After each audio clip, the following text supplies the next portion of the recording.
20 տարիների ընթացքում մեր ժողովրդի մոտ կարծես գարձադիվ է ձևավորվել, որ այս հանցավոր ռեժիմից այլևս հնարավոր չէ ձերբազատվել։ Դրա գլխավոր պատճառը այն չի եղել, որ այս ռեժիմը իր բնույթով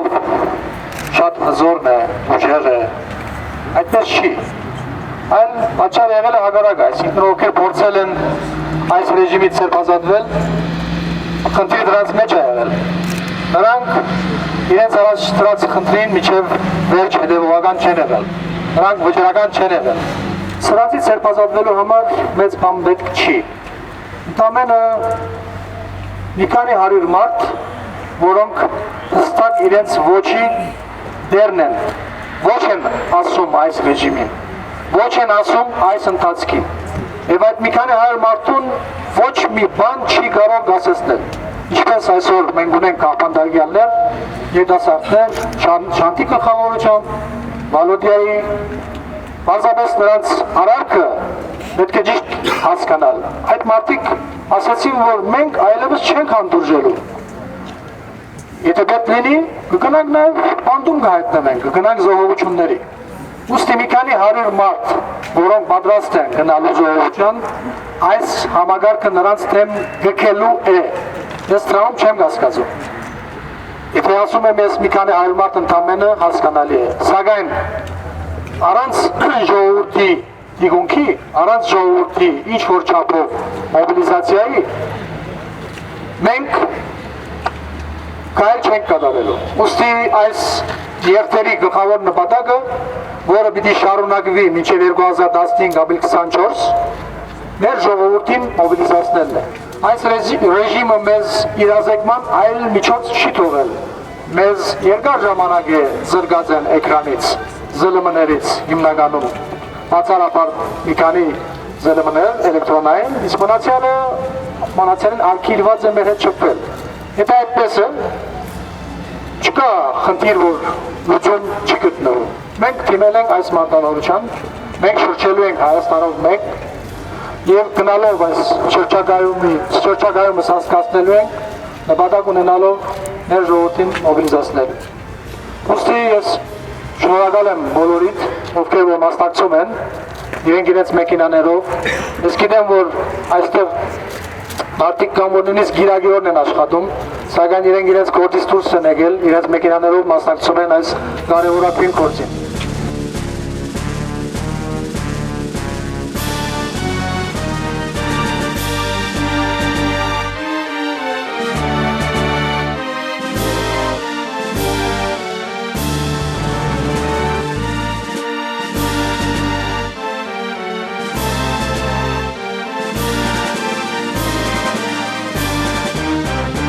Ով որ քաչը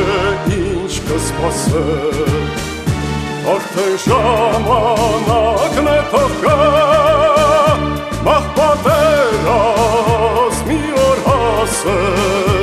ով որ անվախ քաչը թող գա, մահ պատերազմ մի օր հասե,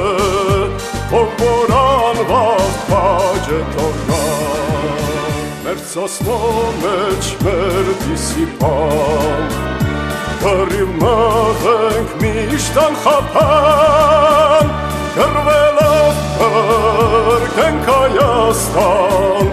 այս հույս ունեցողը թող գա։ Կռվելով կրկենք Հայաստան, այս հույս ունեցողը թող գա։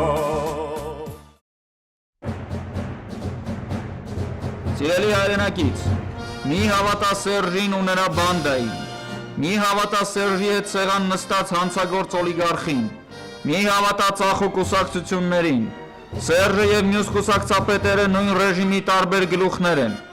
Տեր կանգնիր քո երկրին, քո ընտանիքին և ինքդ քեզ, ապրիլի 24-ը ընդամենը հիշատակի օր չէ, ապրիլի 24-ը արդարության հաստատման և վերածննդի օր է,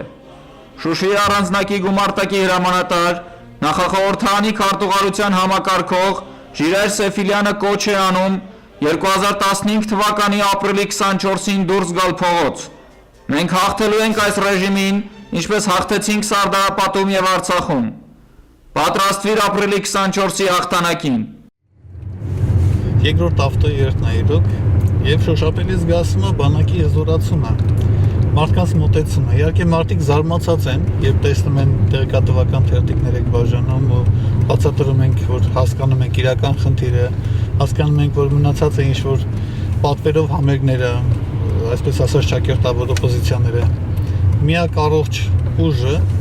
իրոք ազգաբնակչությունը տեսնում է, որ անմիջական իրancs հետ շփվում են նորմալ մարդիկ, հայրենասեր մարդիկ եւ զրույցից զգացում եմ, որ մարդիկ մինչև ոսկորները, մինչև վերջի իրենց մոլեկուլները զզվել են այս ամեն ինչից, զզվել են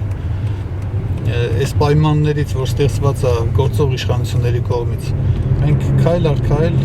զորացնել ենք մեր բանակը եւ եթե դուք նկատում եք, եւ մեքենաներն են շատացել, երթի ժամանակ ավելացան մեքենաներ, որոնք դրոշներ չունեին, բայց մասնակցում էին մեր երթին, նույնպես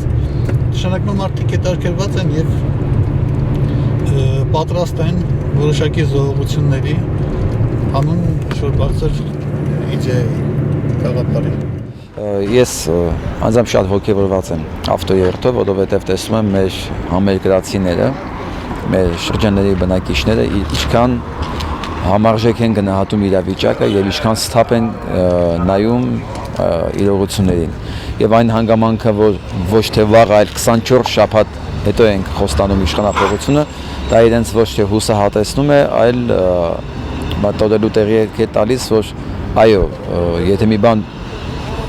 պլանավորում ոչ թե վաղը հերթական անգամ խաբելու համար ասում են, հենց վաղ հեղափոխություն ենք անել, մյուս օրը լինելու է, հասկանում եմ, որ չէ։ Եթե 24 շաբաթվա ժամկետում է, ուրեմն նշանակում է նախապատրաստական աշխատանք պետք է լինի եւ ավելի լուրջ է, քան ինչպես գիտենք մենք ամեն շաբաթվա խոստացվող հեղափոխությունները։ Ինչու ապրիլի 24։ Ապրիլի 24-ը երևի թե պատմականորեն այն օրը պետք է լինի, երբ որ մեր թղթե շերեփը պետք է վերածվի երկաթի շերեփի, եթե չասեմ զենքի։ Ժամանակն է աշխարհի հետ խոսել արդեն ուրիշ լեզվով։ Բայց միջև աշխարհի հետ խոսես ուժեղ լեզվով, ուժեղ դիրքերից պետք է սեփական երկրում խնդիրներ չունենաս։ Իսկ քանի մենք ունենք օտար երկրներից կառավարվող երկիր, իրեմս այս վարչակարգով, որոնք նշանակվել են մեծ ղեկավարներ, մենք չենք կարող այդ ուժեղ եւ այդ երկաթյա շերեփին տերապետող երկիր լինել։ Ուստի պետք է փոխել